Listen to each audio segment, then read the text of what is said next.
Well, it's time now for a look at today's international newspapers with our press reviewer, Katerina Vitozzi, who joins me now. Hello, Katerina. Hello. So we're going to start off then with an exclusive interview by the Syrian president given to an Egyptian magazine. Yeah, this is an Egyptian weekly magazine, Alam al-Arabi, but it's been cited in a lot of international media. As you say, an exclusive interview with the Syrian president, Bashar al-Assad. Content-wise, perhaps not really anything new or surprising, just things we've heard before from him. He says that the door is always open to dialogue with protesters, but he says and stresses again, these aren't protesters in Syria, these are terrorists. And he goes on to say that there's not a great deal of popular support for these people who he calls terrorists. He does say that he justifies the use of force, saying if someone picks up a gun and shoots the Syrian army, well, they better expect that the Syrian army is going to shoot back. Interestingly, he also criticises Gulf states, particularly Saudi Arabia, for sort of siding against him, saying that this is all to do with the regional power play. And so, as I said, perhaps nothing too surprising, but obviously an interview first in a few months that's going to be drawing a lot of attention into the international press. And meanwhile, plenty of press analysis and reactions of the reactions, in the protests to that anti-Islam film made in the Yes, exactly. That innocence of Muslims. That, if you remember, it appeared on YouTube sort of globally. Now, YouTube is owned by Google. A piece on the Daily Beast news site questions, was Google right not to take down this video earlier? The White House actually specifically asked Google to remove the video. Google said no, and this piece examines how far does freedom of speech go? How does media, and particularly internet content providers, how do they balance that line between what is in the public interest and what is a threat to national security? But the piece, very interestingly, does point out, just because we protect freedom of speech, particularly in America, just because we protect freedom of speech doesn't mean that we can't publicly criticise the people who then choose to use that freedom of speech. However, on the other side of the world, looking at the Australian newspaper, very popular, the popular paper there, an opinion piece by journalist Graham Richardson. Now, they've had their own protest with regards to this innocence of Muslim films in Sydney, very large Lebanese Muslim community there.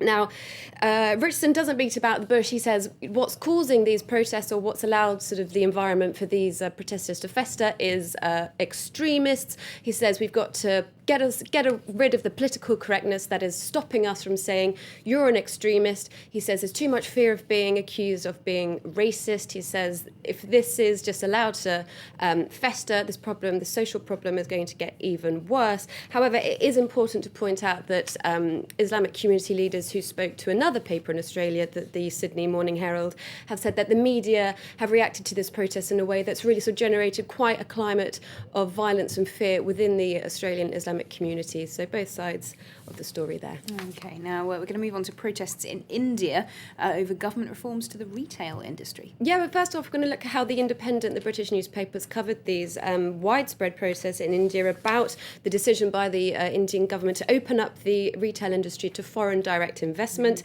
They say this is an outraged nation of shopkeepers. Journalists on the ground spoke to some of the shopkeepers, took a bit of a temperature of what people were thinking, a lot of anger, a lot of sort of perceived injustice, but also a lot of resolve. How are we going to beat these big boys that might come into our country? They spoke to one shopkeeper, Kumal, who says he's going to continue delivering his one packet of washing up liquid free of charge. He says that's a service that Walmart do not provide. Okay. Well, finally, one man could be making a fortune on a very lucky purchase at an auction. Absolutely. There's no way we couldn't get to this story. This is in The Guardian today, a lovely piece. 54-year-old Jonathan Wheel, who works in an art investment fund, he found a few years ago at a golf club auction in Kent what he believed was a work of the Grand Master Joseph William Turner, a piece he believes is the fishing boats in a stiff breeze, painted in 1805.